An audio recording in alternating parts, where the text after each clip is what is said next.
Hi, good morning. Welcome to the Antimicrobial Resistance, the Next Pandemic session. Thank you for attending. My name is Sami Salama. I'm the Chief Scientific Officer for Fedora Pharmaceuticals, an Edmonton-based company focusing on antimicrobial resistance and development of new antibiotics. I'm also the Chief Scientific Officer for Brass Dome Ventures, which is a consulting and management investment firm based also in Edmonton. In addition to that, I'm also the chair of the Canadian Antimicrobial Innovation Coalition, CAKE for short. And just maybe a shameless plug for CAKE. CAKE is a coalition of Canada's key players in the biomedical innovation industry and research-based organization in collaboration with these industries. CAKE aims to engage the public, health sector, and government in strategies to help protect Canadians from dangers arising as a result of antimicrobial resistance. And you can find CAKE on the internet at amrinnovation.ca. I would like to thank BioAlberta, first of all, for organizing this important session on this very important topic. I spent the best part of the last 30 years of my life working on antibiotic and development of antibiotic targeting, antibiotic resistant targeting products to introduce to the market. So this topic is really very close to my mind. And I'm very grateful for BioAlberta for making this and bringing this to the forefront. Just a few housekeeping items before we start our session. There are going to be 3 speakers. We brought in some very high notable speakers to the session today, and they will each be speaking for about 20 minutes. I would like to ask people to please put your questions in the Q&A section at the bottom of your screen. And once the presentations are completed, we will deal with the questions and answers. Without further ado, I would like to introduce our first speaker, Dr. John Connolly. Dr. John Connolly is a professor and former head of the Department of Medicine at the University of Calgary and Alberta Health Services, Calgary and area. He's medically trained as a specialist in infectious diseases and was past president of the Canadian Infectious Disease Society, past chairman of the board of the Canadian Committee on Antibiotic Resistance, and a previous vice chair of the Canadian Expert Drug Discovery Advisory Committee. He was seconded at the half a FTE, a full-time equivalent to the World Health Organization program, as a senior technical officer for COVID-19 during 2020. He is currently the chair of the World Health Organization Infection Prevention and Control Research and Development Expert Group for COVID-19, a member of the Canadian Expert Advisory Group on Antimicrobial Resistance, and a member of the Cochrane Collaboration Acute Respiratory Infection Working Group. He has published over 300 papers and has received multiple career honors in teaching, research, mentorship, innovation, and services, including the Ronald Christie Award for Outstanding Contributions to Academic Medicine in Canada, the Medal for Distinguished Service from the Alberta Medical Association for Outstanding Personal Contribution to the Medical Profession, and the Order of Canada. He continues to be an active consultant in clinical infectious diseases and current fields. I would like to welcome Dr. Connolly and ask him to begin his presentation. Welcome, Dr. Connolly. Thank you for that very kind introduction, and I'll just share my screen and we can just move straight into the presentation.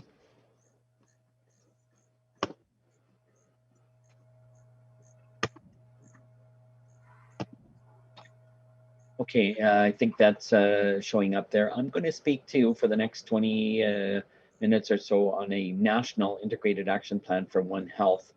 And I put national in brackets purposely because it could be national, provincial, regional, global. The integrated component is what is most important overall, and I'm going to emphasize that in my presentation today. Territorial acknowledgement, presenting from Calgary. So this is the traditional territories of the Blackfoot and Treaty 7 peoples, and also the Métis Nation of Alberta Region 3. And as far as disclosures, just very quickly, the one that would be of relevance is that I was a local principal investigator for a STRIVE Staph aureus vaccine study in spinal surgery, the prevention of post-operative Staph aureus infections. It was funded by Pfizer, but I received no personal remuneration. All of the money went to the University of Calgary into a research account from which we were able to conduct the study. And the objectives today are to look at explaining One Health and its importance to AMR overall, and also to give you a background on the AMR mandate from the WHO and how it encompasses One Health. And then also to look at the action plans from within Canada for AMR, which also has a One Health lens. And then finally, to bring in the policy integration piece into One Health.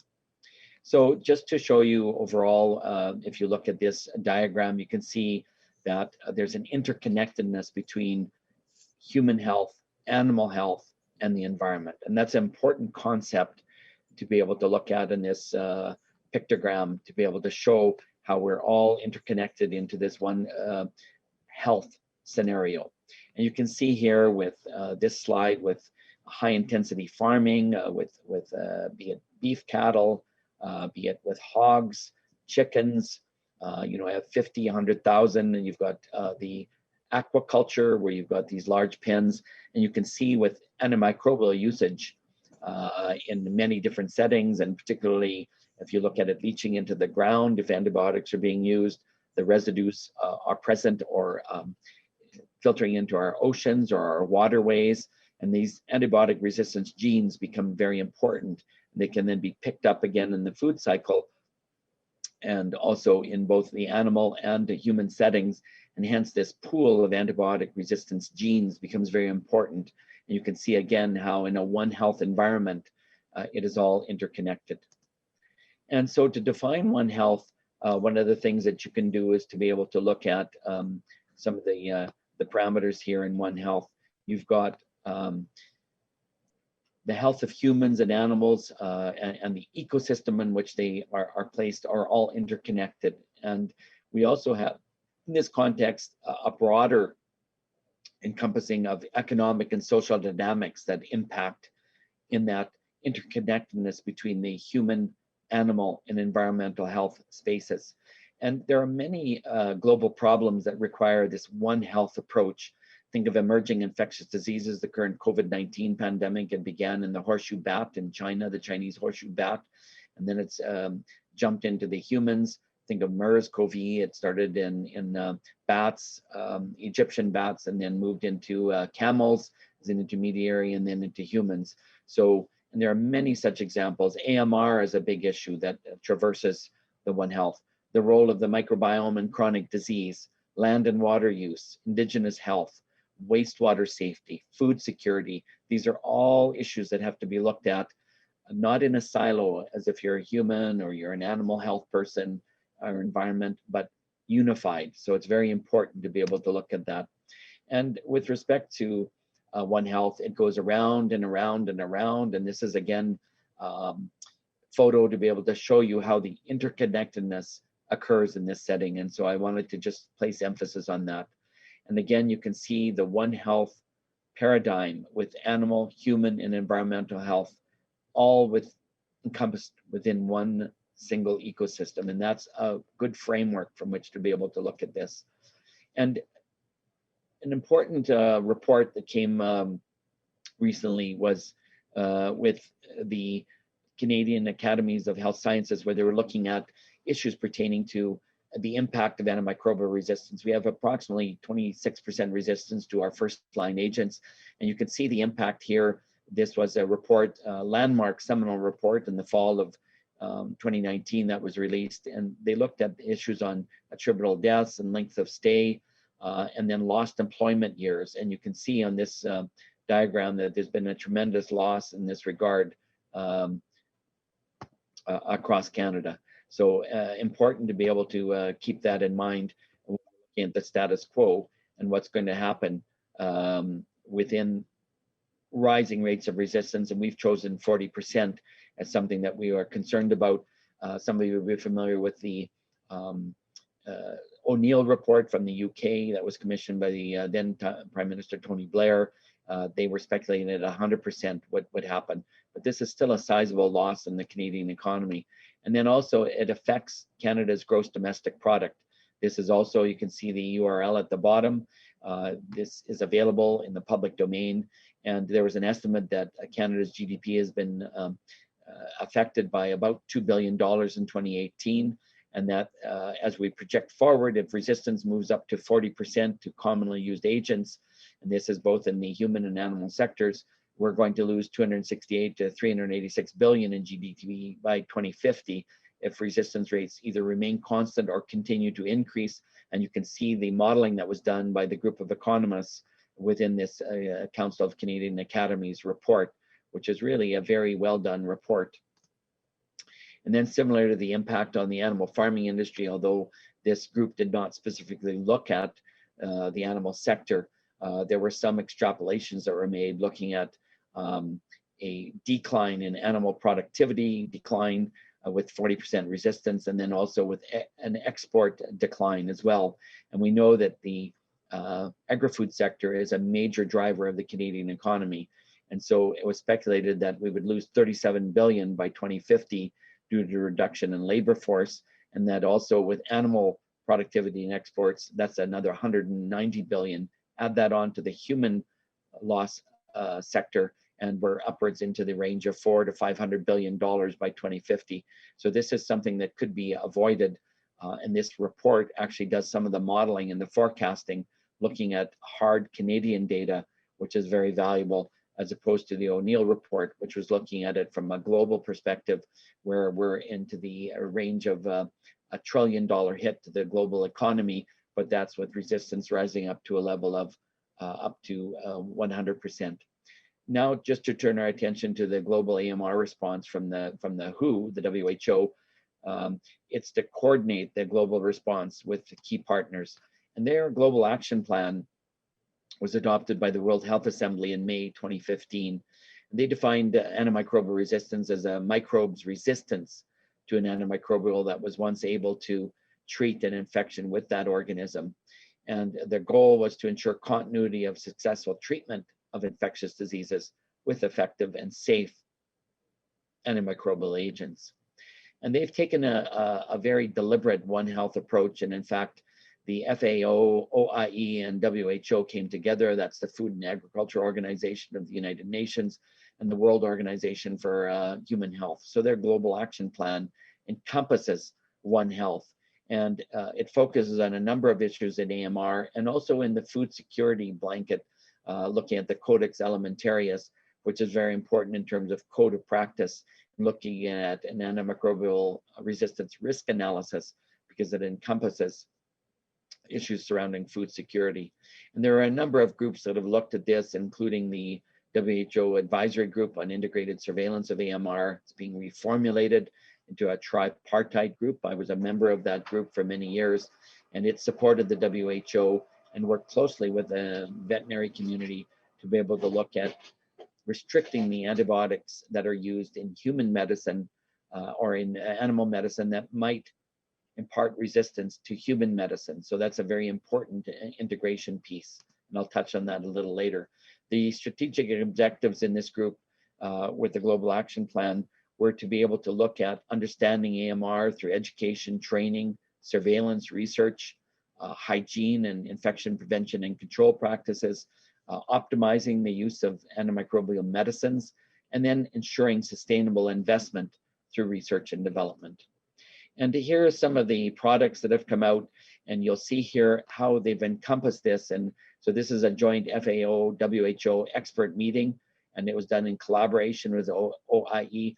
They were looking at the role of the environment and crops and the use of biocides and spraying of crops with antimicrobials, because again, you have then food materials that are coming out. So for example, mandarin oranges, they're spraying them now with antibiotics to improve yield, but then those antibiotic residues and indeed the importance of antibiotic resistance genes get into the food chain. They're ingested by humans, and those genetic elements then integrate with our own human bacteria to be able to create problems with resistance.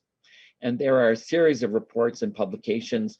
I'll just highlight some of them, including the role of whole genome sequencing in your upper left with respect to looking at antimicrobial resistance.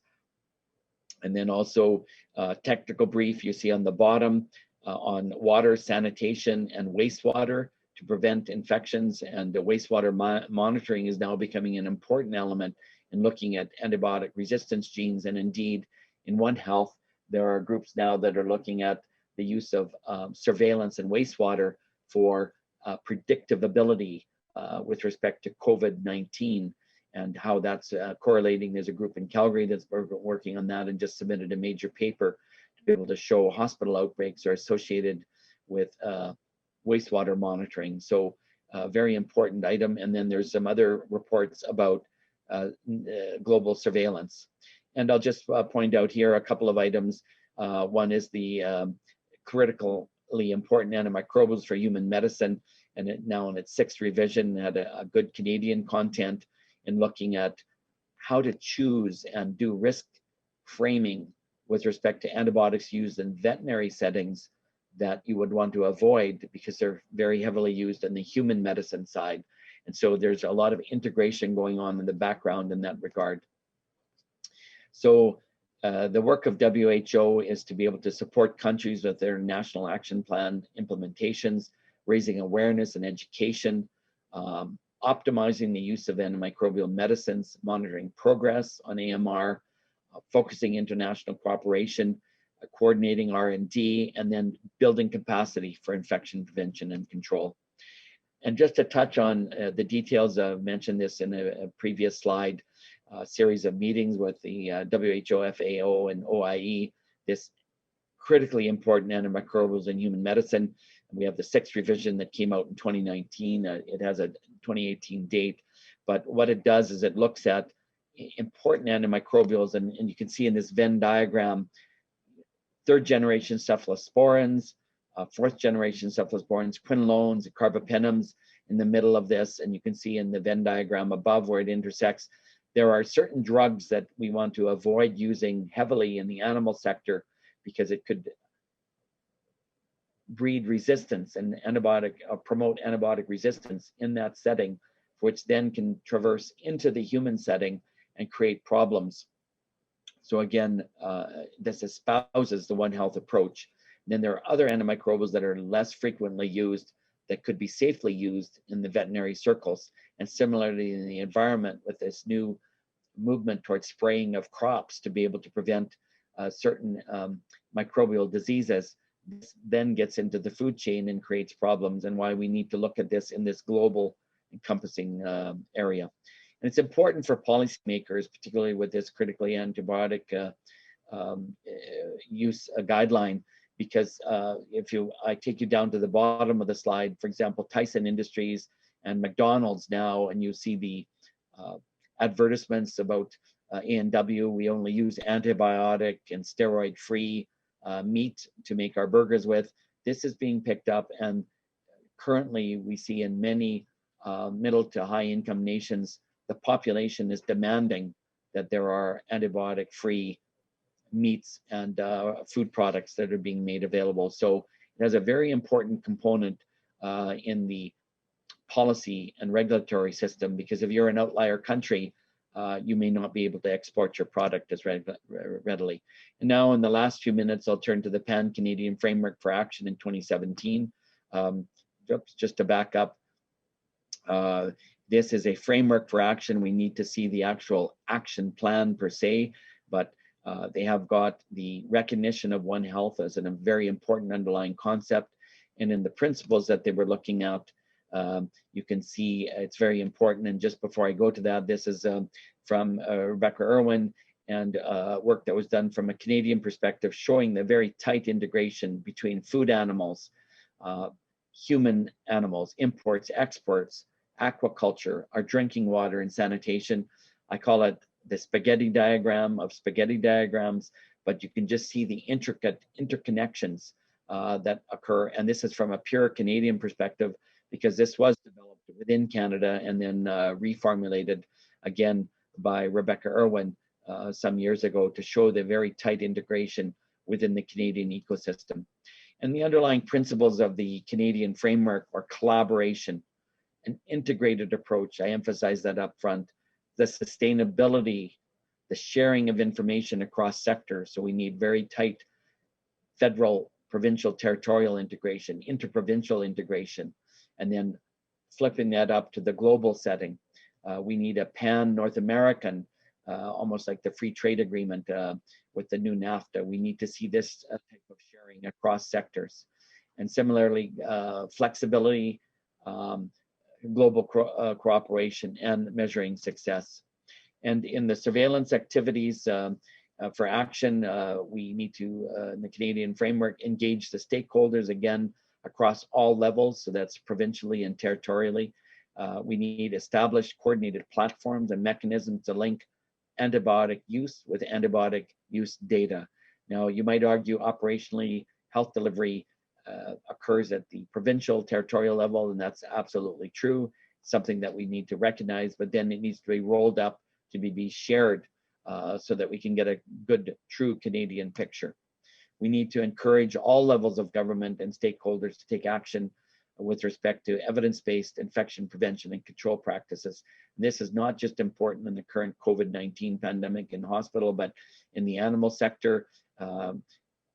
Evidence-based IPC practice, very important as well. And similarly, we need to look at this in the framework for environmental health as well with respect to the use of antimicrobials. We need to work with communities and stakeholders in building capacity and reducing inequalities and have inclusivity and diversity in our approaches. And then importantly, this has always been the weak sister, is investing in dedicated IPC research, because often the research dollars go towards antimicrobials, new antimicrobial agents, new surveillance tools, but fundamental basic hygienic practices also need to have research. Stewardship opportunities, very, very important. And we need to see supporting a pan-Canadian antimicrobial stewardship network. It has to start regionally, hospital first, regional second, provincially, but then also interprovincially and Canadian. And that's something we haven't developed as a good framework. And then a robust system for collecting AMU data, particularly important in the animal sector, where it's a little bit more difficult to be able to get a good handle on it. And then government's tools and the regulatory framework becomes very important from a federal government perspective. What agents are we going to allow to be able to be used? And we see that formulating out now with some of the therapeutics in COVID-19 and the vaccines that are being developed. And then we need to, again, do the research with respect to antimicrobial stewardship. And finally, although this is a separate item, research and innovation should intertwine in all of those issues of surveillance, infection prevention and control, and stewardship. And it should be fast-tracked so that we have regulatory approvals that are fast-tracked for licensing new agents, and importantly, alternatives to antimicrobials. Look at microbiome manipulation. There's a whole new world opening up in that regard, both in the animal and in the human sector. And finally, and then closing, I would say we need to look at separating out and integrating both the federal and the provincial roles.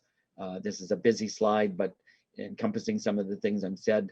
How do you integrate that local provincial surveillance with the federal surveillance, overseeing that healthcare delivery, which is often done operationally at the provincial level? How do we get a coordinated research and innovation facilitated within the province and then between provinces and at the federal level, regulating antimicrobial use, having pan-Canadian policies and standards for animal health that can be implemented at the provincial level.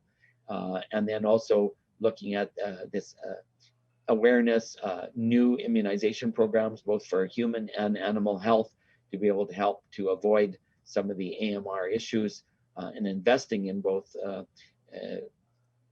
alternatives, which is very important because we can get by with microbiome manipulation, the use of probiotics and other methods that are more natural as opposed to just hitting everything with new antimicrobials.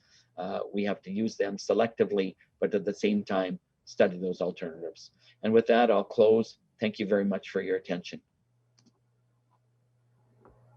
Thank you very much, Dr. Conley. This is very informative and it's very timely. Having lived through the framework document and the action plan document, I can see the amount of work that still needs to be done, but I'm very glad that you highlighted the role for both the provincial as well as the federal levels in order to be integrated and to kind of work together to come up with immediate action to address this. Our next speaker is Dr. Phil Biot, and it's my honor to introduce him. Dr. Biot is a registered veterinarian and is the Deputy Registrar and Complaints Director with the Alberta Veterinary Medical Association, the ABVMA. The ABVMA is a regulatory body for veterinary medicine in Alberta and the Association for Veterinarians and Veterinary Pathologists. Through his work with the association, Phil has been engaged on the development and the review of standards for prescribing and dispensing for veterinarians, both in Alberta and nationally through the Canadian Veterinary Medical Association and the Canadian Council of Veterinary Registrars. Phil and the leadership team at the ABVMA have undertaken several projects with funding from Alberta Agriculture and Forestry, including a campaign to raise awareness of antimicrobial resistance, communication around Health Canada regulatory and policy changes related to veterinary oversight of antimicrobial use in animals, and to promote antimicrobial stewardship in Alberta. He is also being involved with several projects and the initiatives related to the antimicrobial stewardship on a national level. With that, I would like to introduce Dr. Phil Biot. Thank you, Sammy, for the introduction, and thank you to the forum organizers for the invitation to be here today.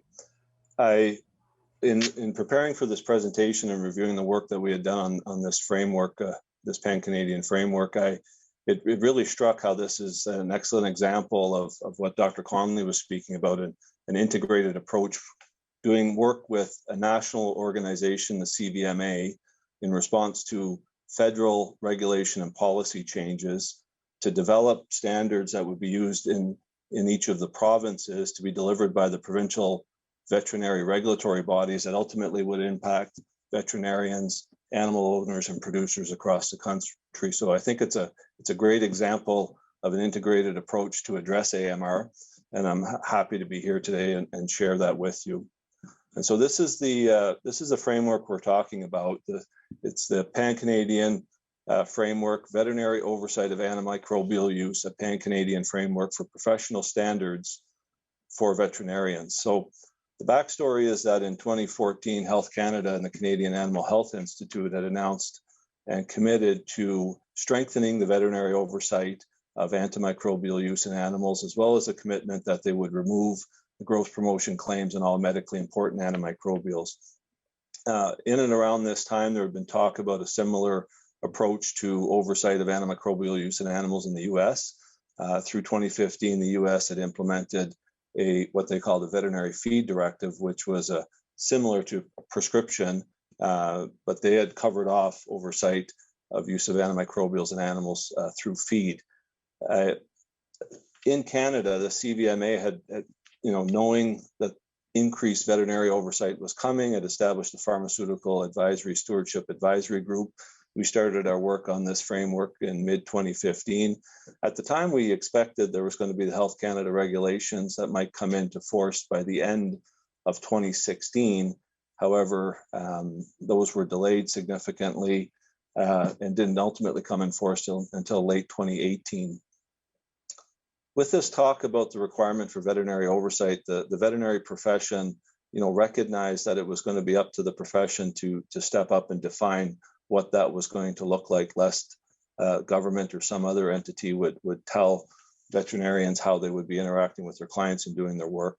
And ultimately, the framework did serve as a great basis for conversations with other animal agriculture stakeholders about how veterinarians were going to fulfill this obligation. And it really helped producers and animal owners understand what the impact of these regulatory changes would be. And so Dr. Conley made some comments about use of antimicrobials in animals. They're primarily used to maintain animal health and welfare, but they also ensure sustainability of our agricultural enterprises that produce food. Specifically, we talk about maintaining health and welfare, but more specifically about also treating infectious diseases as well as preventing disease. And as well, prior to 2018, they were also used on a label claim for growth promotion, but that's since been discontinued. And as Dr. Conley stated, we know that there's been some public attention and some market-driven positions on the use of antimicrobials in food production. And those public perceptions are very important. Sometimes they're not well informed. Some concern about some of these marketing initiatives by retailers that would imply all use of antimicrobials in animals is bad, or that antimicrobial drugs used during an animal's lifetime end up in food, which we know are not true. Well informed or not, these social pressures have been driving animal agriculture and industry to innovate, and this has contributed to some real positive change in the use of antimicrobials. Industry and veterinarians have had to balance this decreasing use, some of these so-called raised without antimicrobials or RWA programs, in terms of managing disease and safeguarding animal welfare. When we talk about medically important antimicrobials, we know that they are categorized by Health Canada relative to their importance to human health. And while there are some antimicrobials used in animals that are low importance to human health, the category 4 drugs, many of the drugs used in animals are also important to human medicine. And so of all of the antimicrobials sold for use in animals, 73% are in those same classes that are used in human medicine. It is noteworthy, though, that only a very low percentage, less than 1% of the antimicrobials sold for use in animals are category 1. And industry has taken some very positive steps to voluntarily limit the use of those classes of very high importance. A good example of what Dr. Conley was speaking of is the poultry industry. It had been at one time using third-generation cephalosporins.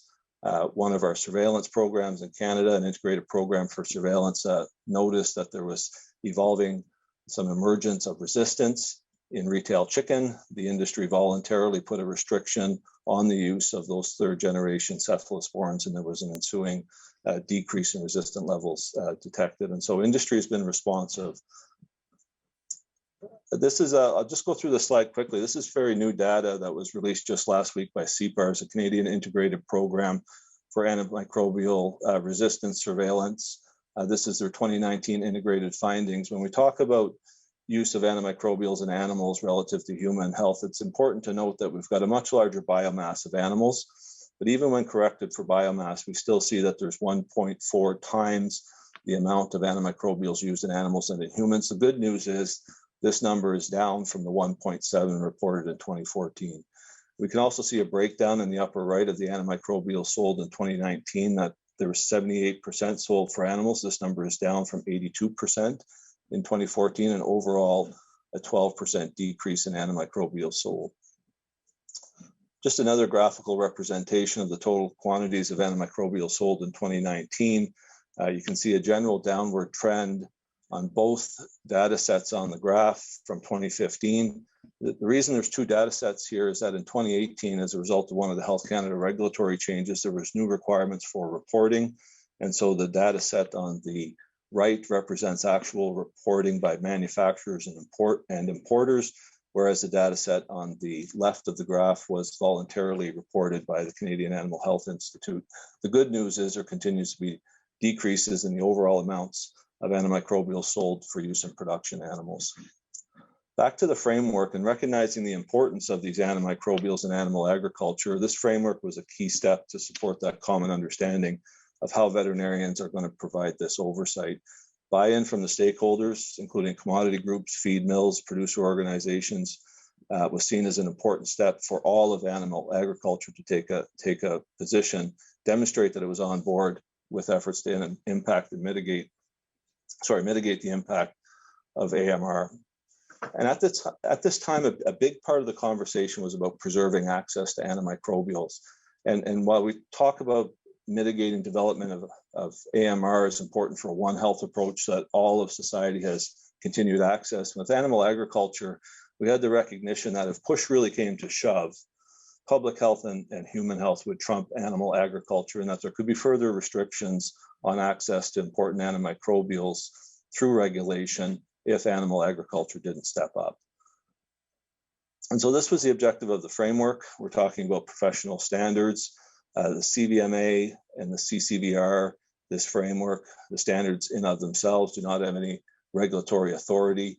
The framework is meant to be used by the provincial regulatory bodies in setting their own professional standards about how veterinarians oversee the safe use of antimicrobials and responsible use of antimicrobials in animals. Dr. Connolly spoke quite a bit about the Pan-Canadian framework. This framework, we were pleased to see specifically recognize the important role that veterinarians play in prescribing antibiotics for use in animals, and also recognized that animal agriculture had mobilized nationally to take action on AMR and made reference, in fact, to our framework.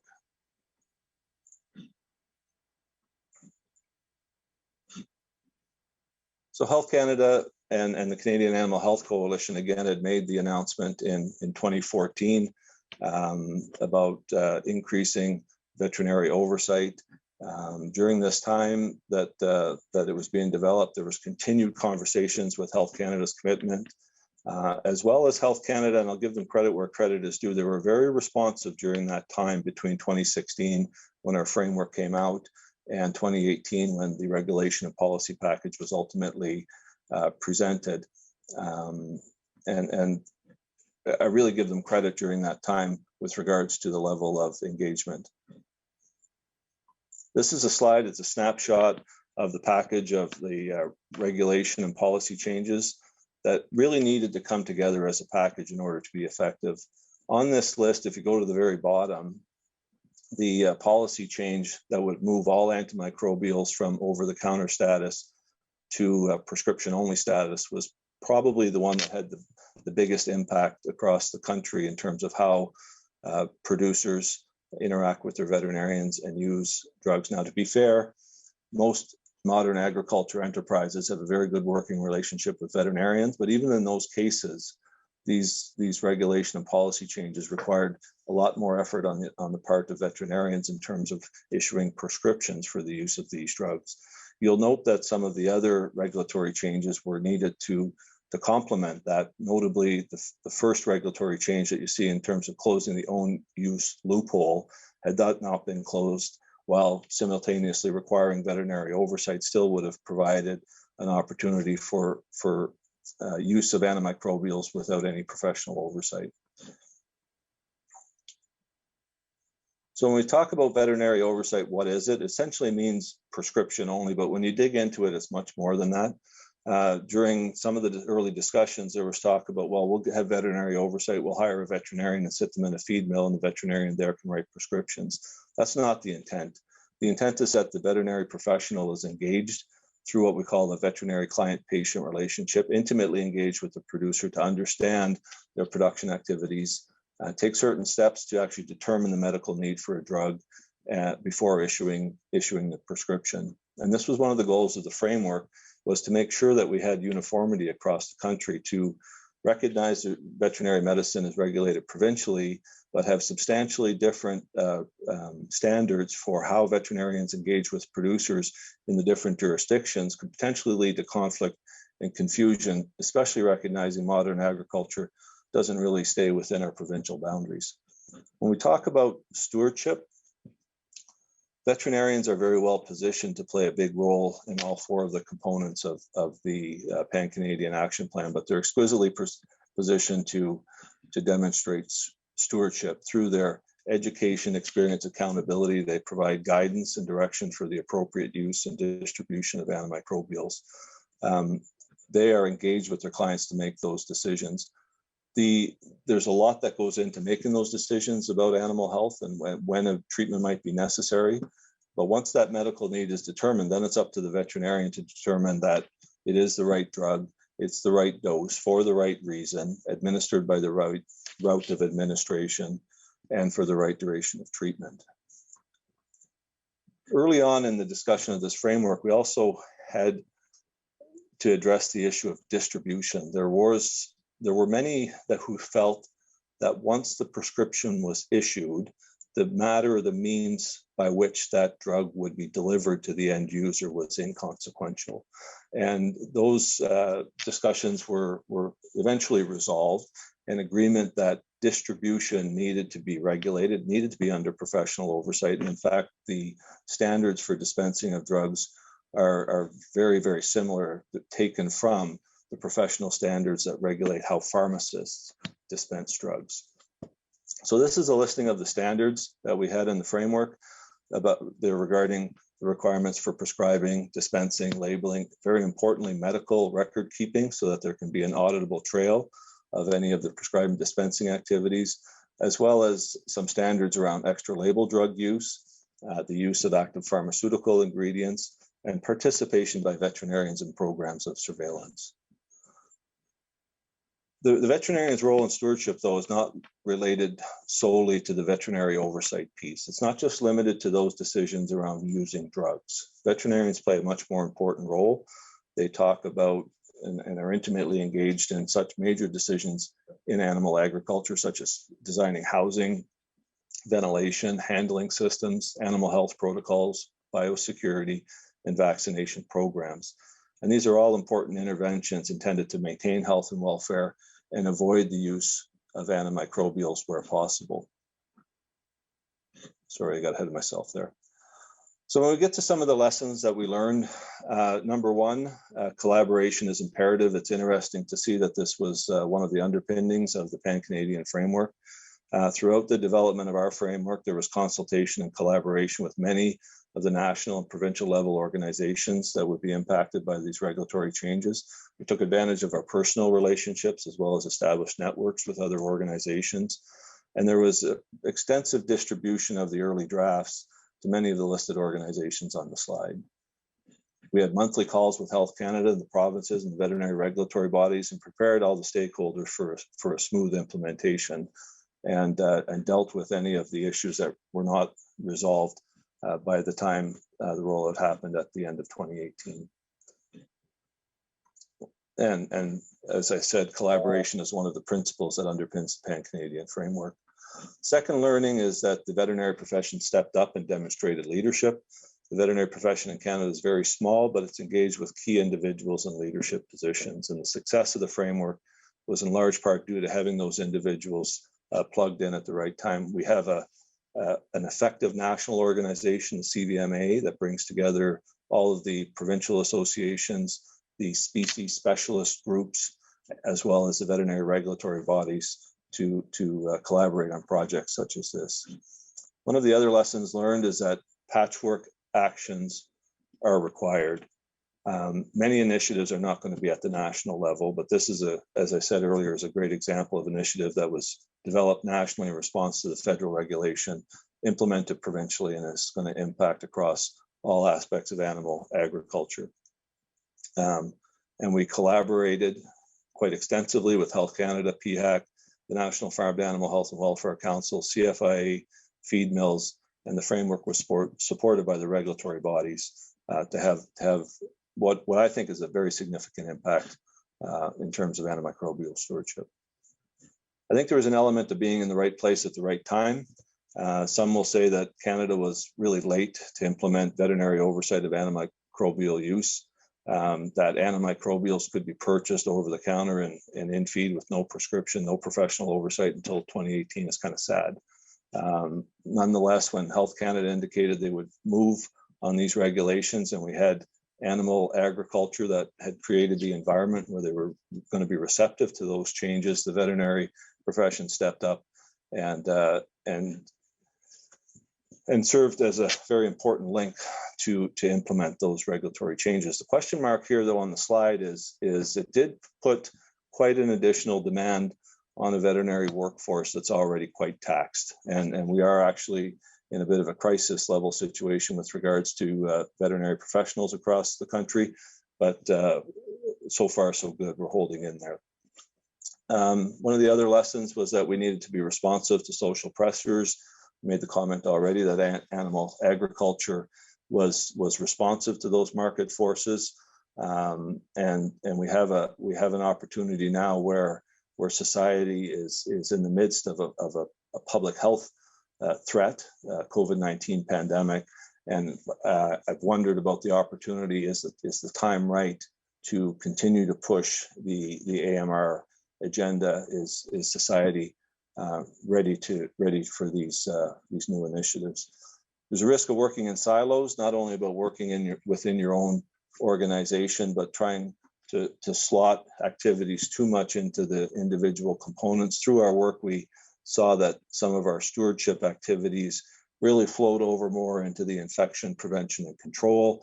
And we also recognize that our stewardship activities had a real interconnectedness with surveillance activities. And so be aware of the risk of working in silos, whether within your own organization. That's really another way of saying the collaboration piece is important, but also recognize that work in some of the component areas can cross over as well. Just going to skip by this. Talked about coordinated action.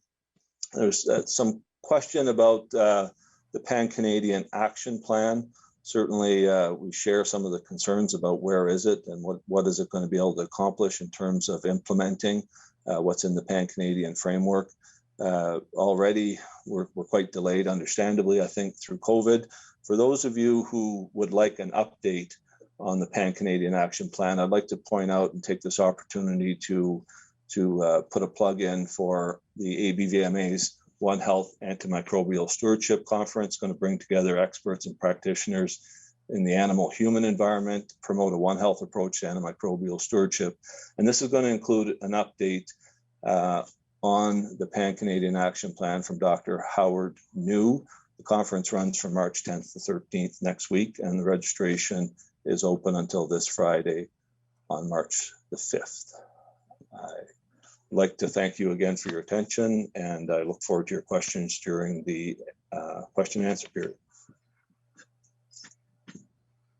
Thank you very much, Phil. This is really very, very informative. I'm learning so much, and you can never stop learning. I just wanted to remind our audience that if you have any questions, please make sure that you put your questions in the Q&A section, which is at the bottom of your screen. It would be very helpful for us to also, if you can just state who you are directing the question to. Thank you. Our final speaker is Mr. Silas Holland. Silas is the interim head of communications and external affairs for the AMR Action Fund, which is a recently launched $1 billion fund to strengthen and accelerate antibiotics development. He has been seconded from Merck, where he is a director for the global public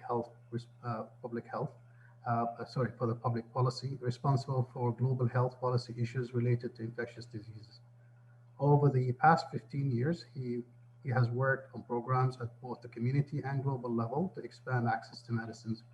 He joined Merck MSD in 2016 from the Global Fund to fight AIDS, tuberculosis, and malaria, where he was responsible for sourcing of tuberculosis health products.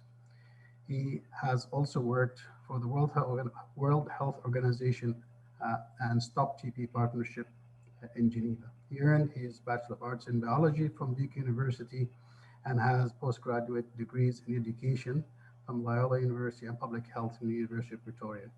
I am very pleased and honored to introduce Silas Holland. Thank you so much, Sammy. And thank you to BioAlberta for inviting me to come and speak.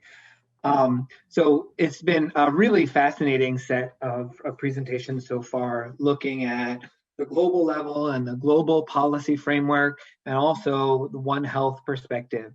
But I'm here representing Merck, one of the last large pharmaceutical companies that's still engaged in antibiotic development for both humans and animals.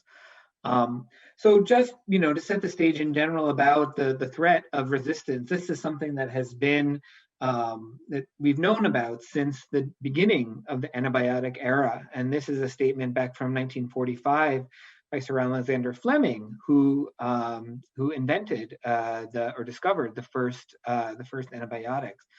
And I think it really just shows that this is a problem. AMR is a problem that we have known about for a long time, but it's really starting to catch up with us now, and we're in a situation where resistance is developing faster than the tools we have to combat it. And that is really what is bringing it to the top of the public health agenda. And so this is a very old problem, but it's one that we know what we need to do to solve. We need to, at the same time, speed up the development of new tools, vaccines, and diagnostics, and antibiotics, and alternatives to antibiotics.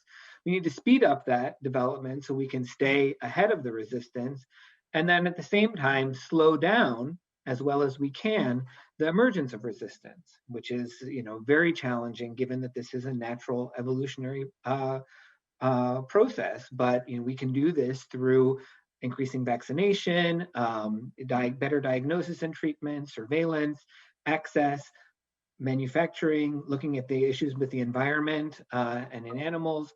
Really, it's a whole host of interventions. And some of these are challenging, but we know what we need to do. Now, I'm very proud to be from a company that still has managed to stay engaged in this area, despite some of the challenges that we're going to talk about a little bit later in this presentation.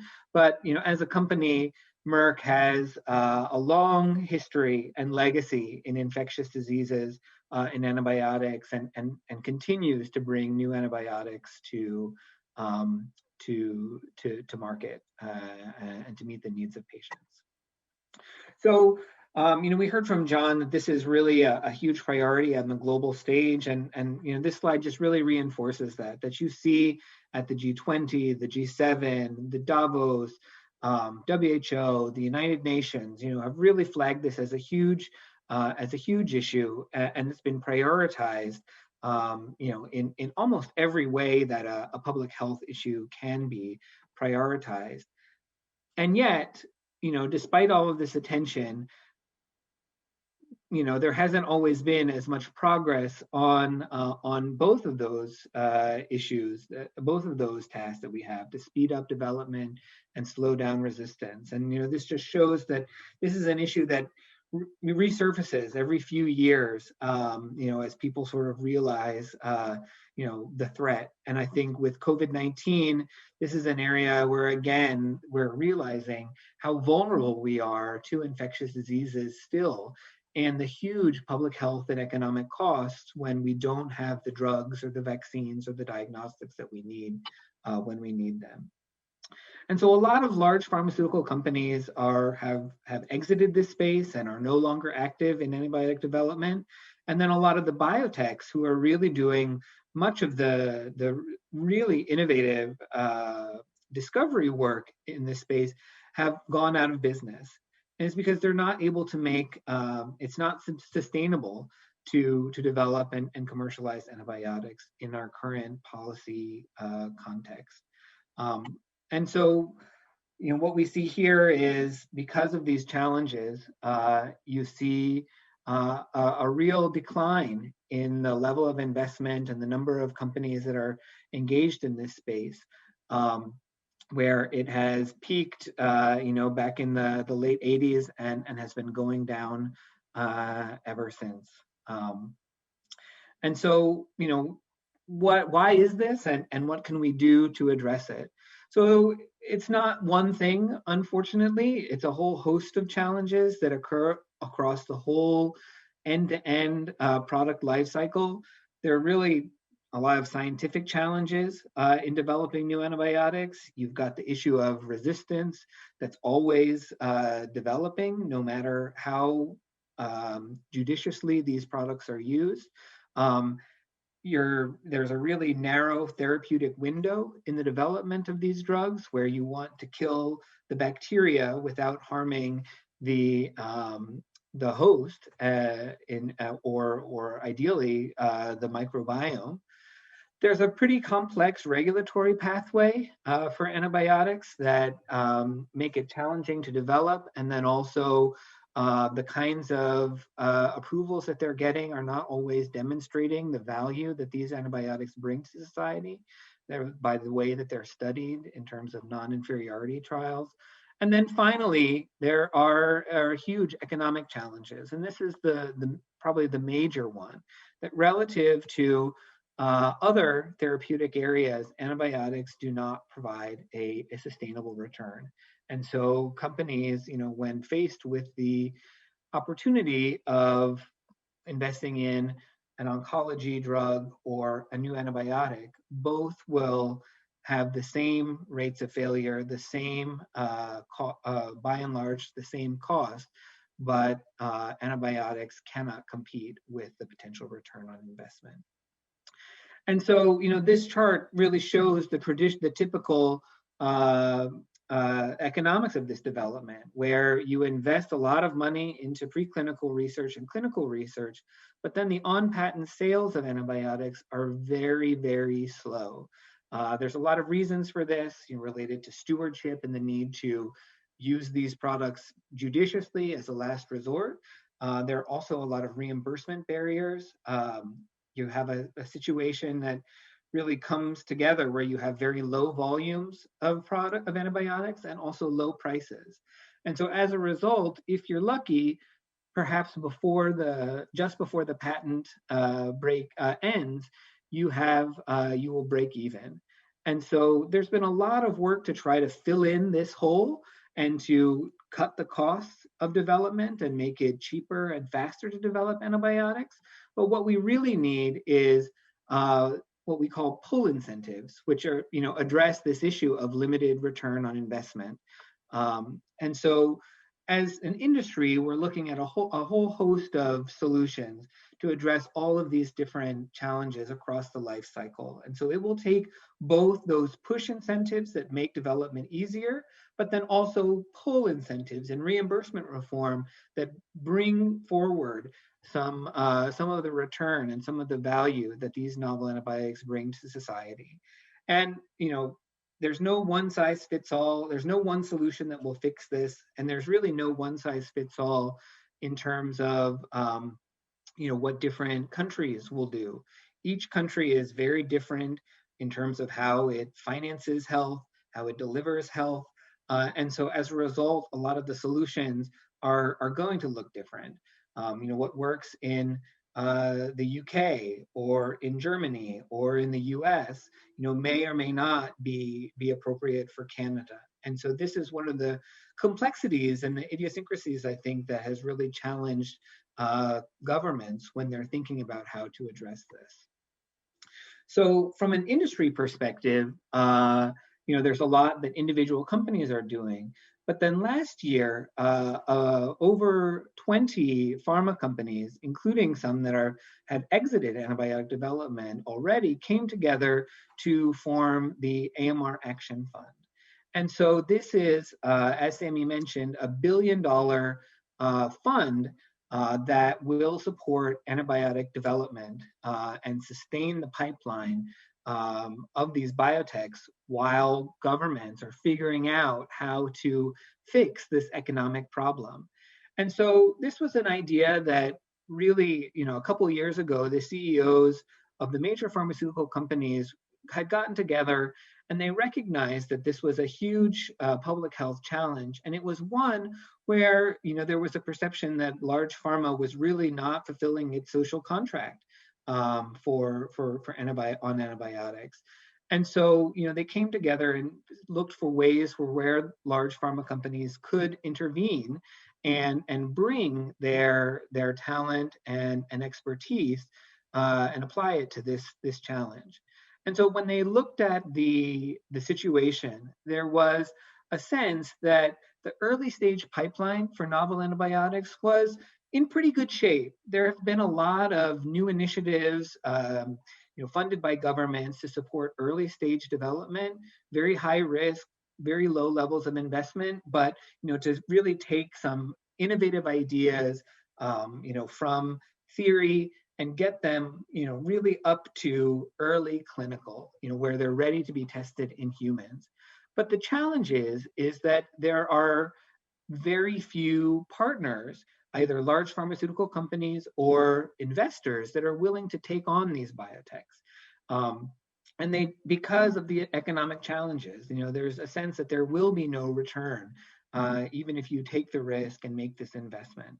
And so a lot of these companies that have benefited from these early stage grants are really, being accelerated into a brick wall, or, there's a real risk that these investments are not going to bear fruit. And so the pharma companies came together and said, we can put this $1 billion fund, we will invest both our the funding itself, but then also large pharma know-how to help bridge these biotechs up to commercialization and sustain that pipeline, because we recognize that it will take time for some of these governments to change the economic landscape and make sure that there is support for these drugs to reach patients once they are approved.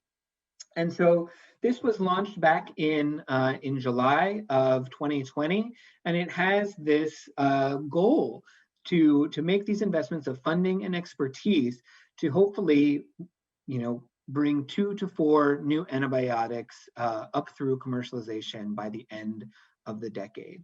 And so this is a temporary fix. Ultimately, we'd like to see that the normal innovation ecosystem functions for antibiotics, where there is a fair and sustainable return reflective of the value that novel antibiotics bring by payers and governments, and that then brings back private investment and large pharma companies. But recognizing that will take time, I think that's where the fund sees itself.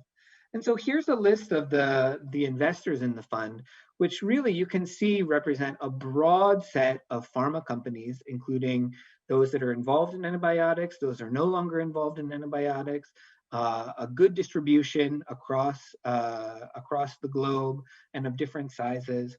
But it really speaks to how the broad industry sees this issue. And we just announced a couple weeks ago now new investments from non-industry players, including the Wellcome Trust and the Boehringer Ingelheim Foundation and the European Investment Bank.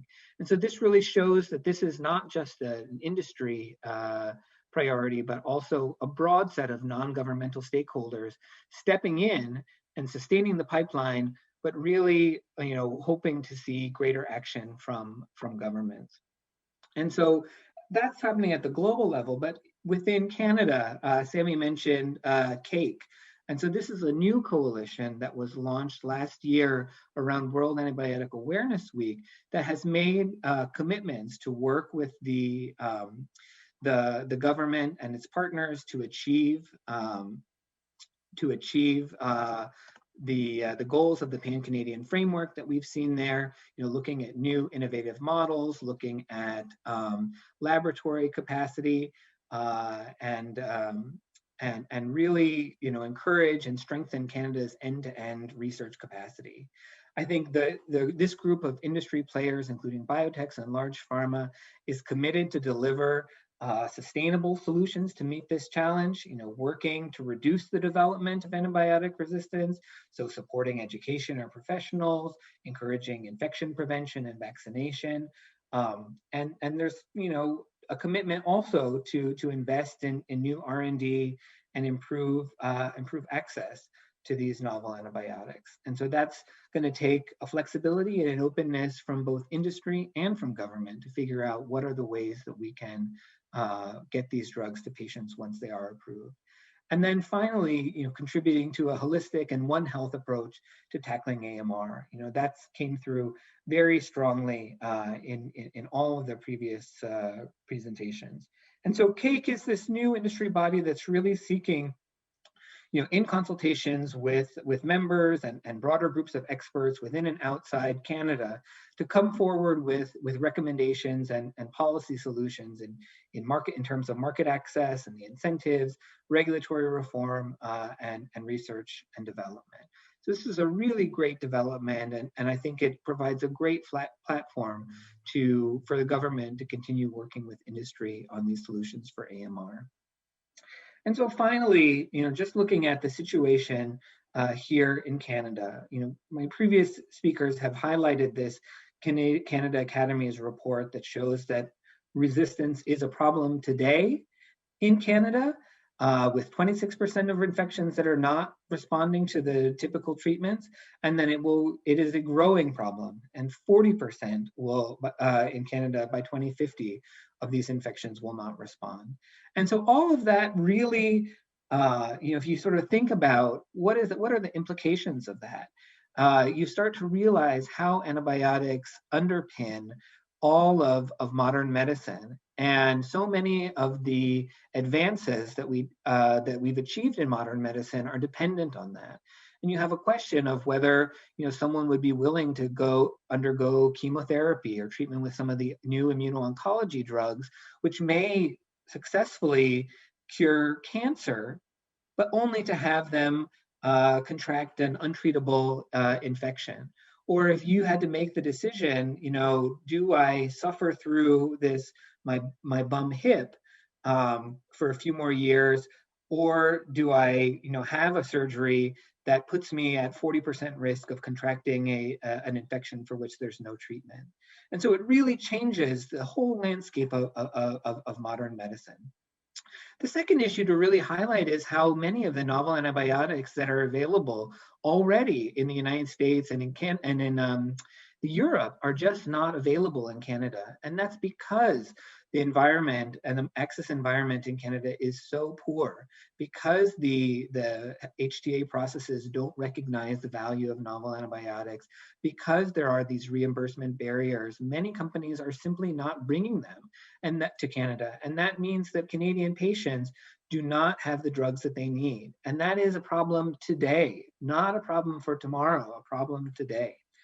And so what I think really needs to happen is we need to see the Pan-Canadian AMR Action Plan finalized. This is something that as others have mentioned, has been delayed primarily due to COVID-19, which is very understandable. But it's urgent to really get out these recommendations for action, including time-bound commitments to look at new incentives and new reimbursement models that can address this issue. Related to that, there need to be changes to the HTA processes, that better capture the value of novel antibiotics, the benefits that they bring in terms of enabling all of these other surgeries, in terms of preventing the spread of resistant bugs. These are things that are not currently captured and there need to be changes to do that. And then also looking at these reimbursement barriers. And this is something that I think is relevant for Alberta and all of the provinces because of the way that healthcare is structured in Canada. It's the provinces that will need to make the kinds of changes to the reimbursement systems that are needed to ensure that novel antibiotics can reach patients. And then finally, just to continue building on the multi-stakeholder AMR One Health network and make sure that whatever kind of engagement or response is happening in Canada is fully reflective of a One Health approach, where you look at the health of humans, the health of animals, and the health of the environment together, and our work with the full range of partners that are needed to address AMR. So with that, I will end my presentation, and I look forward to any discussions with my fellow panelists. Thank you very much, Silas. This really hits home on a lot of many different fronts for me and for many people that are probably listening here. Just another housekeeping element. If you haven't done so and you do have any questions for our panelists, I kindly ask you to please put your questions in the Q&A section, and just help me with just letting me know who the question is directed to. Maybe while we're bringing our panelists to the screen, I see everybody is back.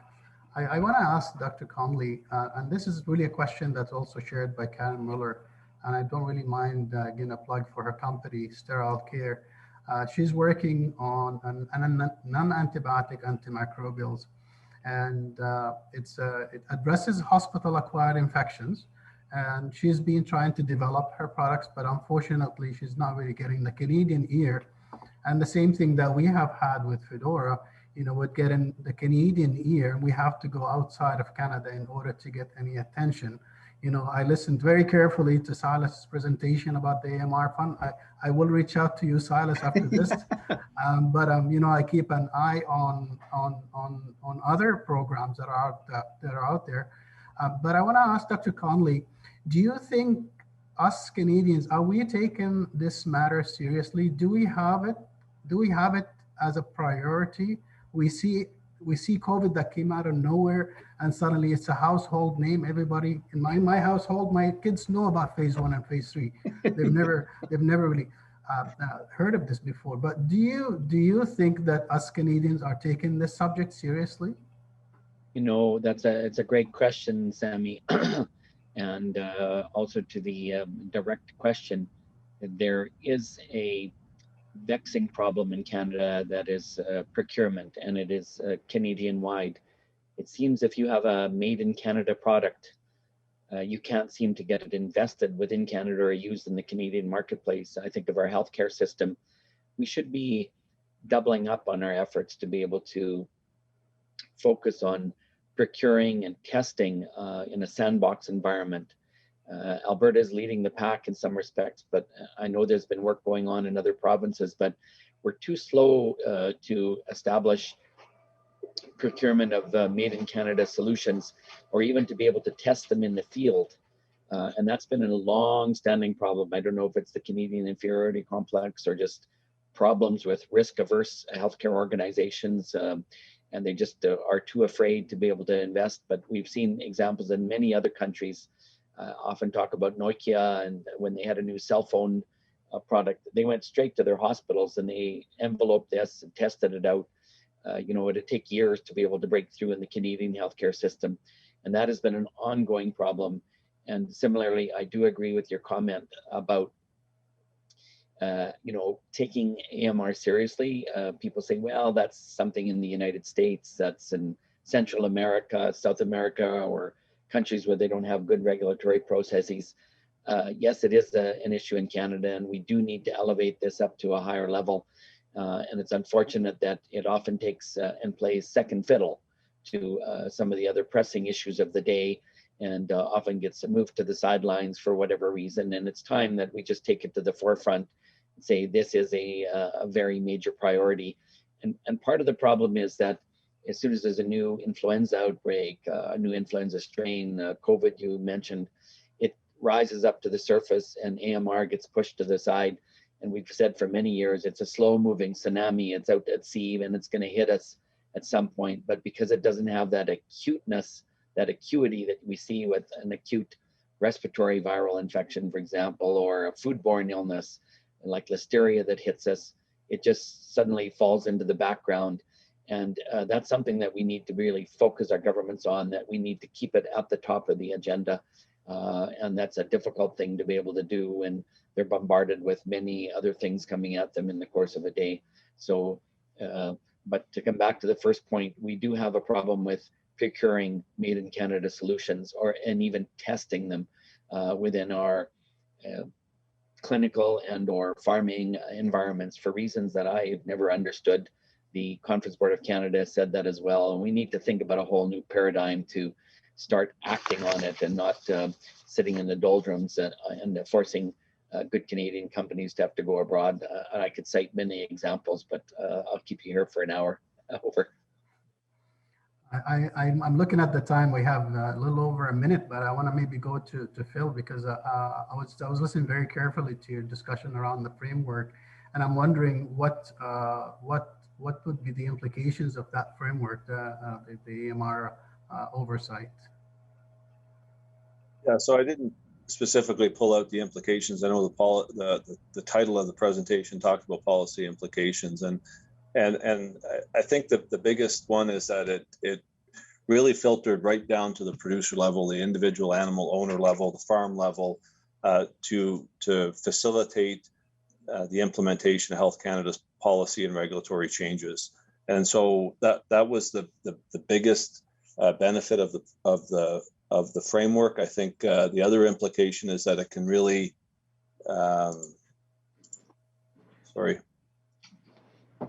really serve as a good model of an integrated process, and hopefully we can put it out there so that others that are considering any kind of policy approaches or how might an individual initiative be developed at a local or a provincial level, or implemented at that provincial level, but also have an impact across Canada. I think it was a good example of that. Thank you very much. With only 19 seconds, I have a ton of questions, and there are a ton of questions out here. But I really would like to thank all of our speakers. We would have loved to answer all the questions that we have here. I want to thank you very much for a very informative session, for putting AMR in the forefront, for BioAlberta for putting AMR up in the first presentation, grabbing hopefully a lot of attention. Thank you so much to Dr. Conley, to Dr. Biat, and to Silas, and thank you all for listening. Have a good day and enjoy the rest of the conference. You're welcome. Bye now. Thank you very much.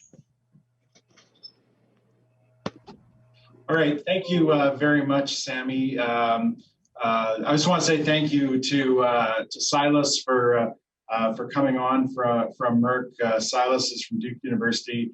We're all wearing Duke blue today in the hopes that they get a call this weekend or next weekend after 2 overtime losses. Though I'm not hopeful, Silas. I hope you're carrying the faith more than I am. Dr. Biat, Sammy, and to Dr. Conley, I really appreciate the magnitude of the discussion today and the depth of your presentations. We learned a lot.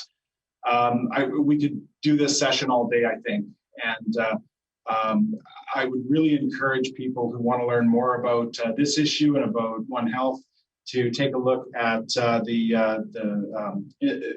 AMR Innovation Coalition that Sammy talked about. Links will be available on our website. And when you want to learn more about One Health, ABVMA is the Alberta Veterinary Medical Association is hosting the One Health Conference in just a couple of weeks. I know Phil mentioned it, but I'd encourage you to go to the ABVMA website and to find the link and participate in there if you want to learn more and be fully engaged on the issue of One Health. And as part of this session, I just want to say that BioAlberta has been pleased to make a contribution to the One Health Consortium to help them do their good works. So thanks again, speakers. Thanks, participants, for joining. We're going to switch over to our next speaker right now, which will be Providence Therapeutics and Ken Hughes. So we'll be back in just a short minute. Thank you very much.